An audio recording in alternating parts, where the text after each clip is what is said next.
plays were incredible. The pickoffs were amazing. I think OMG has to reevaluate its pick and ban phase a little bit differently because they had a great comp. They got everything they wanted, but they gave up so much. And this is a team that's been praised for being incredibly cerebral in the way that they ban out enemy teams, especially. I think giving Korn his favorite champion was a huge mistake. I think a lot of that went down to Cool thinking that he had the answer, he had the outplay. But I think if we are going to singly target a weak point that particular match on OMG, it would definitely be in the jungle. Drug did not have the greatest performance on Kha'Zix, which is strange that he went to that champion for how well he's been doing with Lee Sin and Jarvan. So his Lee Sin stats are out of 11 games, he's won 9 of them. And out of 6 games, he's won 5 on Jarvan.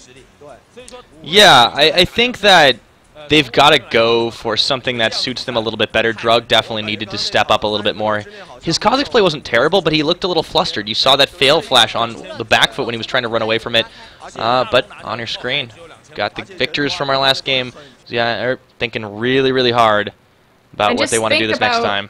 How Starhorn must feel at this point. I mean, you want to talk about pressure. Of course, Worlds is on the line. If they win this game, Starhorn automatically qualified for Worlds. If they lose, if they fall into the losers bracket, if they don't qualify at all, Insec has already stated, you know, I'm here because I want to go to Worlds, I want to be in the finals, and if I don't make it, I may not come back. So, huge gamble for Starhorn Royal Club. Yeah, it's kind of everything on the line here, but 1 game away from Worlds. I mean, that is huge, and it looks like we are into picks and bans, so we'll kick it over to that. First off the table, it is the Cow, as well as Maokai. That's been pretty constant.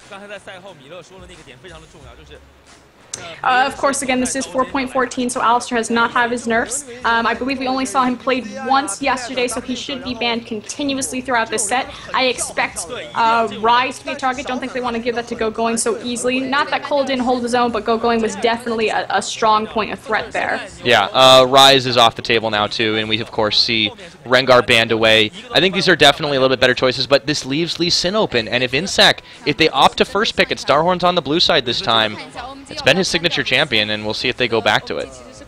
I think they'll prioritize a mid-pick more, especially for Korn kind of fell behind a little bit in the early game, but really came through strong.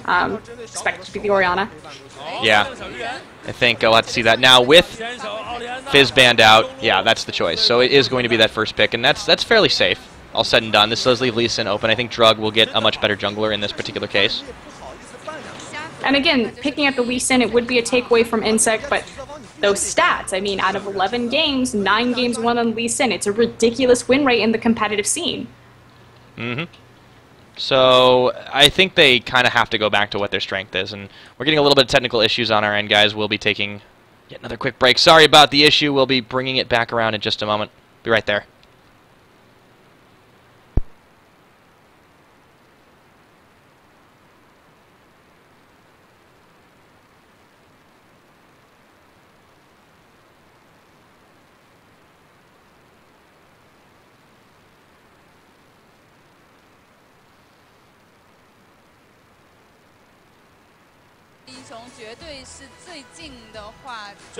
Alright, quick mix-ups, of course, resulting in some few issues for us, guys. Thanks for bearing with it through all that. But we're in picks and bans once again, and we've seen a few interesting choices here. They opted to lock in Lucian first. Well, second, I guess, technically for OMG. That did leave a lot of interesting choices on the Starhorn side, Aurelia and Janna. Again, prioritizing that Lucian, it helps superficially bump up Son's laning phase, allows him to kind of skirt through that, which actually wasn't their weak point the last game. Son did great in laning phase due to a large part of Dada 7 being on the Thresh. This time around, going to be on the Nami. Yep.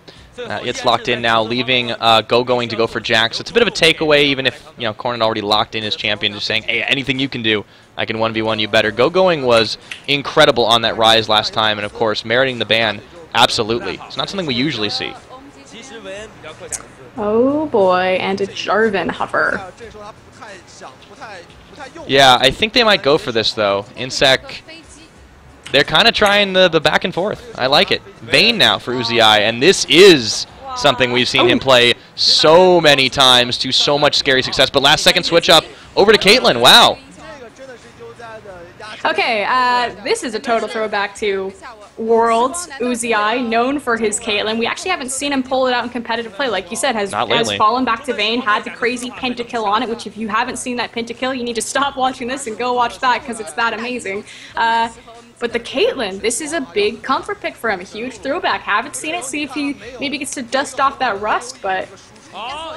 Yeah, oh, and guess what was left on the table for Cool? He hasn't pulled it out in a couple of games, but it will be this time Yasuo to deal with the Orianna. And of course, Cool has solidified himself as a top Yasuo player, now holds the record as the most gold per minute out of any competitive player. It was 610 gold per minute on that Yasuo. I think his score ended 21-6, something ridiculous like that in a competitive match. Yeah, I think this is going to be yet another good game. So with pick and ban concluded, guys, all that's left is for us to take to the Rift. We'll be taking a quick commercial break. We'll be right back with you.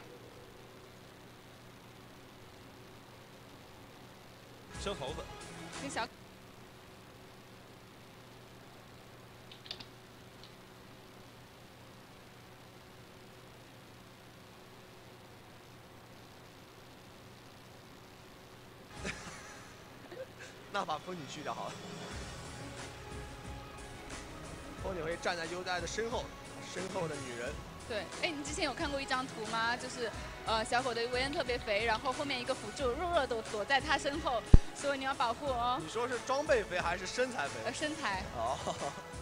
就身材也是装备嘛。对。其实那张图是国外一个玩家画的，就是想表达优在的维恩特别肥。对，优在维恩真的是中外驰名，没错，中国著名商标。就是在去年 S3那一场8强的比赛里面，对，给我们带来了今天的维恩表演。不过不论如何的话，台上的两支队伍今天肯定还要再打一场。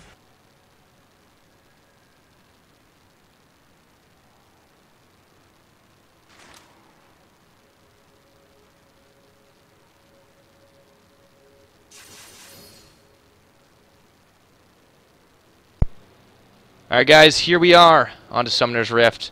It's a little bit of ghosting is happening, but okay, there we go. Starting off this game right, OMG on the back foot has to come back if they want to keep their World's Dream alive. Well, they will have another chance even if they lose this one out, and it's likely that they would win against LGD, but still, you want to win it here, you want to get the better seed, the better opportunity, and they're going to try against Starhorn Royal Club up one game.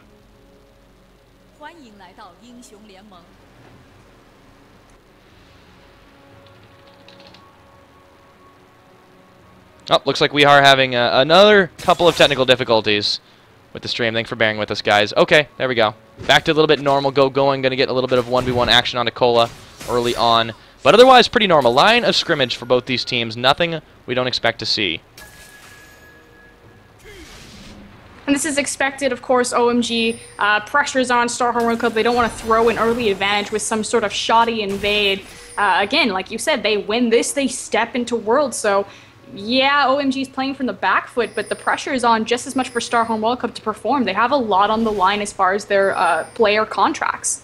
Yeah, they want to be able to keep the roster together, and that's sort of very conditional on winning, doing well at Worlds, and they have to make it there first. So far, really making a statement for themselves. OMG, not used to playing. Well, they are maybe used to playing in this particular situation, down a game, but in this manner, Starhorn really just looked like the crisper executing team. See if they're able to carry through with that, especially with this Janna Caitlyn bot lane. Possibly one of the worst experiences you can ever have. Yeah, that's kind of a rough thing to deal with. Especially Zero has been pulling out the Janna just in this particular event. So it was previously only played by EDG's support, FCZF, in the LPL, and it has been making a big comeback. It gives Uzi a little bit of that speed boost early on, and we have not seen Caitlyn in competitive play. Interesting to see it here. CLJU, effectively it's a sustained poke lane versus a harder poke lane. Yeah. Caitlyn's range, of course, going to be a huge factor, but it's all about who controls these minion waves. I think that Uzi should have the advantage here just because he can play safe on this champion. It has been kind of a throwback for him. I'm really curious to see where the junglers go, because again, you always see Insect making an early play down to the bot, but he's on a different kind of champion this time, Jarvan. It's not really his MO. He has played it a couple of times over the course of the split. See what they're able to do as far as synergizing the ultimates with the Shockwave Cataclysm. That is a devastating combination. But again, his MO typically is to gank the bottom lane, to snowball Uzi, which on Caitlyn doesn't necessarily mean as much as it would, you know, on a Lucian, on a Vayne, on one of those other picks that he typically plays. Yeah, it's kind of a little curious to see this mix up here, but nonetheless, a very, very safe start from both teams. I think Starhorn is learning that they have to be a little bit measured against a team like OMG. See Cola realizing, oh, I can't run right into a Jax when he has his Counter-Strike on cooldown, or off cooldown, rather. What concerns me on the side of OMG, again, we talked about the fact that neither team really brought a lot of siege or anti-siege potential in the last game. It was very much about the engage, counter-engage. Janna, Caitlyn within Orianna. Royal Club found a ton of success being very methodical and picking up their towers, making sure that they found the picks and transferring that into objectives. This composition is suited perfectly for that. Yeah, I think they should be able to make that kind of thing happen. Playing to the win conditions has been something that both these teams are very, very good at, but OMG on the back foot now might have a little bit of pressure on them. I mean, they played very well, especially Dada7 and San, who we hadn't expected them to really step up to the level they did. But how, if anything, will they tilt a little bit from this? Right now they're being forced out of lane. Which is to be expected. Caitlyn is a pain to deal with, possibly the strongest lane champion. Of course, Lucian, no pushover himself, but like I said, if you get control of that minion wave, you pretty much dominate the lane, and fortunately San and Dada7 having a rough go of it. Yeah, they aren't going to be able to get the range out here. Now, Dada's doing his really best job just to avoid getting poked out by Uzi, but it's almost impossible. San is keeping up in farm pretty well, though. Give him credit for that. Oh, definitely. See as they continue to trade here. Kind of curious that the junglers have been so quiet. In Korea, some Lee Sens will decide to jungle until level 6 because they feel like that's when he gets a big power spike with his ultimate. Especially you have to consider the fact that he's getting his Dragon Rush. He wants to time that with the Yasuo Last Breath and use the synergy there. Insect, though, very quiet on the Jarvan. Does have more, gank potential as far as CC with the Flag and Drag at earlier levels, but hasn't used it. Yeah. I think that Insect might not be the most comfortable on this champion compared to others. He does have a massive champion pool, and Jarvan is in it, but it seems to me that he would have gone back, maybe prioritized. He didn't get Lee Sin as an option. He could have gone for Kha'Zix. We haven't seen him play it as much recently, but I'm a little bit surprised at that choice. Now checking into this top lane. The Aurelia Jax matchup. Kind of an old throwback, the fact that Go Going is taking this away from Cola. It's funny, too, because Go Going was more known for, throughout the split, playing the Aurelia, and of course Cola, a big Jax player, so to see them taking the reverse on the stance. But what these champions do is very similar. They're both item-dependent champions, so even if one of them gets the snowball or you stall out their power spike, they're still going to be Jax, they're still going to be Aurelia at some point in the game. It just takes X amount of gold into that. That said, it's who are you more scared of, Cola or Go Going? Well, yeah, at the end of the day, depending on who you put him on, Cola has been pretty good on this Aurelia pick, but it's been Go Going that's been making the fights happen in that last game. He really came up massive. Now San, a little bit of trouble. I feel like this is going to be one of those late First Blood games, because when a crazy, intense, back-and-forth fighting game happens, both teams sort of take a step back and go, well, we got to take a slight break. Unless your name's Go Going, and you're just ready to duke it out constantly, as you can see up there. He does have a bit of a favorable matchup. You have to think when Aurelia, how she wants to do her damage. She wants to walk up to you, hit the equilibrium strikes, and then start going into her true damage and her attack speed. But Jax has the perfect answer to that because he's just going to start spinning his pole and dodging all of that free damage. So depending on how they play with their abilities, it's a very finesse lane. It should be really fun to watch as they get more levels, get more items, and try to, really duke it out. Yeah, and it's going to be fun to see how the team fights fold out, especially with Uzi on a champion that really can't just run into your face as he likes to do. Kind of surprised he didn't go for that Vayne choice, but they have a definite strategy in mind here, and I want to see how it plays out later on in the game. Starhorn Royal Club going for the classic tower pushing, though, and do take the first tower of the game. Again, talking about the fact that it's Janna Caitlyn. What does that champion do? She pushes tower, and she does it incredibly well.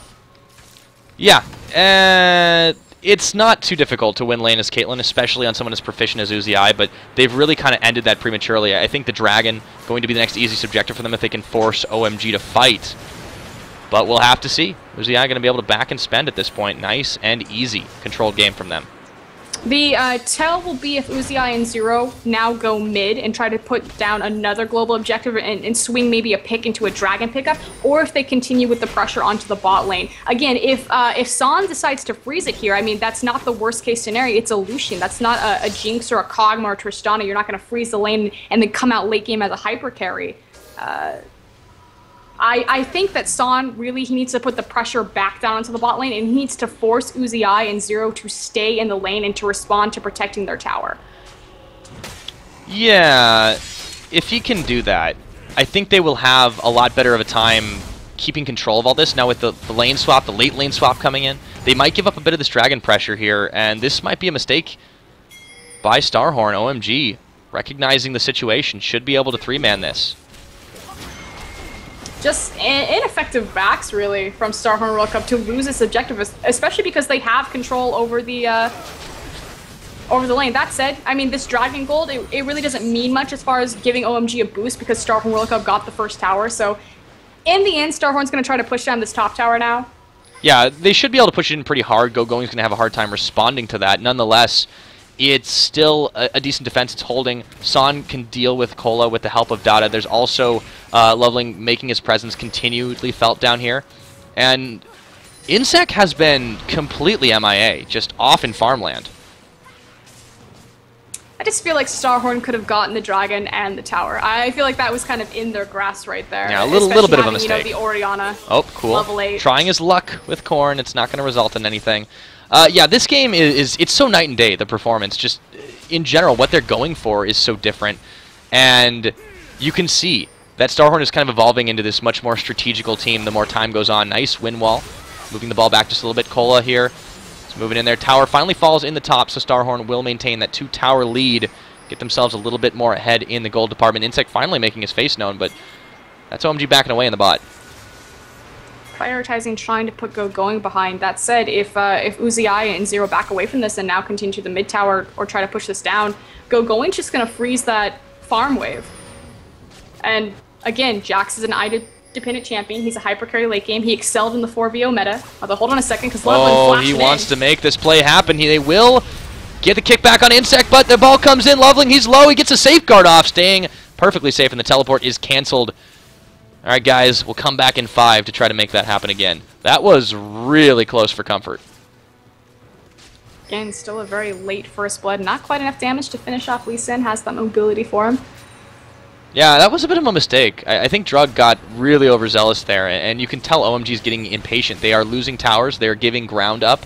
They've managed to secure the Dragon and answer, which is a bit of a mistake by Starhorn, but nonetheless, they are so far behind, just with the way they're playing. Oh, Uzi, Counter-Strike on there. Heal spent immediately. Dada's in the picture, but they will be able to back away from Going's Jax. See if Uzi and Zero make a rotation to this mid lane tower and make it 3 for 3 on these first tier objectives. And as far as OMG, they're just making moves without the proper vision. That jungle gank on mid was just ineffective because they had no sight there. If you look, that vision is entirely controlled by Starhorn Royal Club. Well, we talked about a little bit of the potential for them to tilt. They have been having trouble. Despite the huge performance, they still find themselves down a game. And you got to wonder how much that plays into the way they're going. They got 2-0'd hugely at the LPL Summer Finals by Edward Gaming, and they didn't look very good, very confident at all in that. And you could just tell in between, in the offs time, they were really thinking hard about what they have to do because their best just wasn't enough. Naturally, very emotional players, especially coming out of the mid lane as we look at Cool right here, kind of cruising through the jungle. Zero and Uzi now in the mid lane. Loveling, he's in the brush waiting for a pick. He finds Insect, but he gets way too close for comfort. That is going to be cool, getting the ult off. Janna ult, reset, Zero, making the save for the jungler. Insect has been nothing more than a giant meat shield so far. There was no kill there for OMG. I'm not quite sure why they went so hard. And speaking of going hard, Cola yeah, Going. He doesn't have quite the damage. Cola gets his ult off on him, still continuing to chase the Jax down equilibrium. Oh, he gets him! Wow, first blood in mid-jump. Going goes down, and that's not what we expected to see. And now the fight's starting in the mid. Zero. Oh, he's going to get the tornado off on the back. Ball's going to land it. Insect still alive. Finally going down to Cool. But at what cost? Everyone is blinking health bars. And Dada7, they can't get in front of him just in time. Uzi will get himself a kill as well. And Starhorn, this is very sloppy fighting from both these teams, but Starhorn is edging themselves out a lead here. Technically a 2-for-1 across map due to the 1v1 going, just completely underestimating the damage that Kola was able to put out right there, but a very nice disengage from Nami. Dada7 does end up trading his life as well as this mid-tier tower for Starhorn World Club, but that team fight could have been a lot worse with the Nami ult hit of, I think, 3 or 4 members. Yeah, it was a nice attempt to disengage. Dada has been a little bit better on Nami than we've seen him before. Again, he's been stepping up and not face-checking brushes, most importantly. But that was really uncoordinated. You saw everyone moving to try and block, and they're like, who do we block with? Because everyone's going to die to this Caitlyn ult. But in the end, they just kind of let Dada take one for the team. OMG definitely playing on the back foot, not really finding anything successful. They need to group up and they need to utilize their composition correctly. Again, it's about the synergy of the Yasuo. Anytime Cool plays Yasuo, you often see like a Braum, you always see the Lee Sin combination there, and it's just giving him so many opportunities to thrive and to be that, 610 GPM Yasuo that he kind of established himself as. And that was a frankly, terrifying it hasn't game. happened. Yeah, he's been only playing Yasuo competitive. Well, he's only played it competitively a couple of times now. There was that one monster performance. Times? This is his Maybe third game on it. The second game, not so much impressive. Going is going to check and find himself Kola. The damage is real, but Kola might have found a little bit of a bad spot to be in behind the minion line. Going will 1v1 for days, but he gets stunned up by the equilibrium strike. And Kola walks away for free. The bashing continues up in that top. Has to be very careful. Doesn't have his tower, though. And doesn't have the safest vision, actually. He's just got that single ward into the river, so expect him to pull back right there, especially as all of Starhorn World Club's members are hidden away in the jungle. Smart move. Very conservative play from OMG coming out this second game, and you can tell that they are just in a mentality of, okay, we have to just control this pace better and better and better. Dragon is going to be up. They have the timer on it, taking it last time. However, Insec is in the picture, waiting in that brush, and they get the ward now. They know what's happening. They're not going to be able to take this. Starhorn has made it clear that they do know. See if they'll maybe put up a fight here. Kola isn't in the picture. His teleport is available. Zero wants to get in and clear the ward, but he just knows. Oh, the bubble comes on up. They won't have enough damage to follow through on that one. They don't want to go into a fight at this stage of the game. Too many factors mitigating what could happen here. And OMG just kind of running around trying to grab objectives sneakily wherever they can, but they're not being allowed. They don't have the vision control. Again, they don't have the gold to secure that area, so they have to be very careful. Anytime, I mean, Zero effectively, as Janna, zoned out the entire team because they had no idea how many people were behind him. Yeah, and now all members of Starhorn moving towards this dragon. It's going down very quickly, and I don't think OMG is in a really good spot to try and contest. They walk right into a dissonance, and they just have to back off. Dragon in the pockets of Starhorn. Oh, here comes Loveling. What are you doing? That's a 1v4, and Kola goes all the way for him. The Ignite will finally be enough, and it ends up being Kola that just finishes him off with one more tick of his ult. But, yeah, what is Drug doing? Huge miscommunication. Cool wasn't in anywhere near ult range there, and again, it's about using the composition, stacking those ultimates. Now puts them at a numbers advantage, and here comes the engage. Oh, they're going to follow all the way on to Son. He's in the pot. Oh, he goes down. They managed to get the ball off nonetheless. OMG is in huge trouble right now. Cool finally falling. Kola is coming up big, 3-0 on this Aurelia, and they go for the back tower dive and get themselves 2-for-1. Will also make it the tower again. You're competing against Orianna, Janna, Caitlyn. They should be able to burn through this fast. See if maybe Loveland can get in position. Nope, there they go. He keeps on trying, but this is some really questionable Lee Sin play. Yeah, he's got the mechanics to pull it off, but the decision-making is just subpar here, and that is a lot of damage Uzi is dishing out. Oh, he might be in trouble, though. Gotta back away from that. Ult. Okay, spinning it on going is a good idea, too. The gap close. Communication problems. We've talked about this all the time as far as the blueprint for OMG and when they're successful. When they're successful, it's because they're working as a, particularly in that Bash Bros, going, Cool, and Drug. Their synergy is so key to their success. If any one of those factors is off, the entire team falls apart. So they're either amazing or they're a disaster. And right now, it looks like the latter showed up. Yeah, I think OMG is going to have to rethink this, especially if they do fall in this game. Going up against LGD should be a much easier opponent. But nonetheless, this is not what we saw from them last game. They are uncoordinated here. They are not taking smart fights. Now, Cool might have the best performance of all, but he finds Insec out. He will take the 1v1 for a second, but here comes Cola for the 1v2. And Uzi around the side. Loveland is there. OMG mobilizing the defense of the second-tier turret, but they are only giving more gold to Starhorn because they just keep ceding ground further and further. Finally, Going will take out a bottom-tier turret, but that is the first of them. They have to really start splitting a little bit better than that if they want to establish some map control. Going does not have a teleport either. Is the versatility of their composition and what they're able to do with it. I mean, OMG has two types of win conditions. They either win the 5v5 because they stack, you know, the knockups with the Yasuo ultimate and get a quote-unquote wombo combo, or they play a split push with either Yasuo or more likely with Jax having the teleport.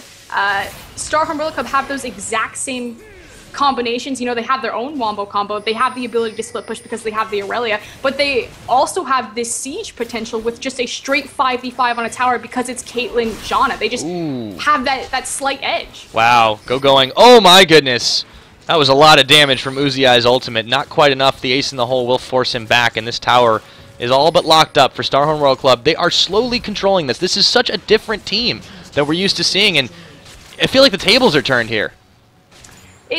It's funny because we think about Starhorn World Cup as being very aggro and being very aggressive early and making these crazy plays, but this type of play is actually exactly what they've always been known for. Not even with this roster. If you take this all the way back to Season 3 when they faced off against Fnatic, Fnatic actually had more kills in that game that Starhorn won, but Starhorn won because every time they took a fight, they also took an objective. Again, different roster, but the same mentality. Why is Caitlyn such a good pick for Uzi? You have to think he's so far ahead, he has that eye edge and the Shiv complete, that if he picks a squishy target with his ace in the hole, that's free damage. For sure, that's going down. They turn that into a health advantage, they turn that into a numbers advantage, they turn that into an objective. This is the same play that Starhorn has been doing for a very long time, just under a new face. Yeah, that's true. They've always had that strategy in the back pocket. We've yet to really see it most of the summer, most of this year, in fact. But Uzi and company, they're really kind of going for the throwback strat, and it's working out for them quite well. OMG does not know how to respond to this. That said, OMG not out of this yet. They do have tools and weapons late game. Like I said, you can never count out a wombo combo. Both teams have the ability. Exactly, and they have the late game scaling of both Jax and Yasuo. Oh, Corn. Cool has actually been, I don't want to say outdueled, but Corn has been keeping pace with him incredibly well, and this is the power of his Orianna. It's the wording, too. Yes, Orianna is a very safe lane because she's able to just shove him in, but keeping Cool in lane, making sure that he can't roam, the fact that Insec never really overcommitted in the mid lane. When Cool had that crazy Yasuo game, it started with a double kill because of a counter gank that Drug was able to pull off. The fact that they never really fought around Cool, that they've been warding and controlling the vision around mid, that they've been able to kind of sidestep him. Every time you see him off into a side lane looking for, you know, that assassination roam potential, he's never able to find it. Starhorn World Cup is doing a great job of starving him out. Oh boy. Drug tries to get a little bit of extra damage onto Zero, and it sort of backfires. Baron, he hits them both equally. Yeah, talk about the way that this mid-game has played out, and it kind of reminds you of Edward Gaming a little bit. This is what you does all the time to strong mid-lane opponents, especially Cool in that LPL final set, is just stall him out, keep him occupied. Yeah, I can't outplay you, but I can keep you busy, and my team can win. And here they go, diving for Cool. Speaking of which, he does flash away from the Cataclysm. He will get out Uzi. Took a little bit too much damage there, but they are still moving as a 4-man unit with the split push Aurelia going on in the bot side. Starhorn definitely looking for the lead here. Dada, that is a huge ace in the hole. Shockwave going to land on Son. Oh, he's low. The heal's not enough. He goes down, and Corn is going to find himself a pick. Meanwhile, the bot lane, Cola, dueling out with Going. Who's the stronger team now? It looks like Starhorn moving on through yet another tower, 6-1. 22 minutes, and they've turned up the heat. And most of their gold lead has been built up on these global objectives, these towers, these dragons, and at this point, Starhorn, it's just a procedural win for them. Like we said, OMG, although, hold on. Yeah, we're not done yet. Here we go. Loveling trying to make the plays onto Corn. He is going to go low. Janna ult saving his life for just another moment. Uzi going to get a pick onto Cool, and Drug is going down. Nobody dies on the Starhorn side, and they're going to knock down inhibitor number 1. That is 2 more members knocked back to Fountain, and this is Starhorn running train on OMG. This is Starhorn Royal Cup from Worlds. This is going to be a very difficult game for them to throw. They can't allow this Baron to go down. It's just, again, it goes back to the win conditions of OMG's composition. The pick ban phase and the composition itself was very weak. Starhorn just has a lot more options, and right now, every single option for them is working. They're winning the team fights, they're winning the split push, they're winning the tower siege. OMG doesn't have, they don't have an Orianna. They can't clear these waves safely. Cool has to be on the front line to do so. They have a culling, and that's about it. And their base is just being taken right before their eyes, and there's nothing they can do about it. You're right. It's a dual composition, and they're not in a position to duel. They cannot fight. Starhorn did a great job by protecting the map. The fact that it's funny because we say Starhorn does the same thing every single game as far as with their aggression, but they did a different play style to get the same result. Hello, 23-minute Baron, pretty normal. Drug is zoned a little bit here, and they will go for the pick if they can find it. That is a very, very low Baron, but Drug is still a threat for the steal. Can they get back in the game doing this? There's the Yasuo Tornado coming in. Leveling is zoned out. Ace in the hole. Wow, it's quite a lot of damage, but this is enough. Oh, they take him down. Zero getting the kill credit for that. And Cola leading the charge as Baron finally gets completed up. This is a nightmare. OMG, Dada 7. He's being chased down by Goes. Equilibrium Strike finishing it up. Going in all of that. Gets himself a second-tier tower, but that is not a good trade for OMG as they lose 2 members and give up the Baron. Might be more here. Oh, San, goodbye. A little bit more. And Cola, again, jeez. Starhorn Royal Club as a unit was actually kind of chasing back to the jungle, but the 2 pings went down on the mid tower. We have the Baron, we found the picks, go for the objective. Speaking of dueling, these guys down in the bot lane don't give it up, but it's all about the mid right now. Cool, he's going to go low. He goes down. Insect doesn't even die. Inhibitor number 2 will fall here. Split push Jax is not enough to save OMG's game right now, and they're thinking about ending right here, right now. Nexus turret number 1 is going low. They should be able to take it out. Jax is not able to back. This is going to be the end of it. He's trying to teleport. Cola, can he stop him? Yes, he can. This is going to be the game, and Starhorn Royal Club is going to Worlds.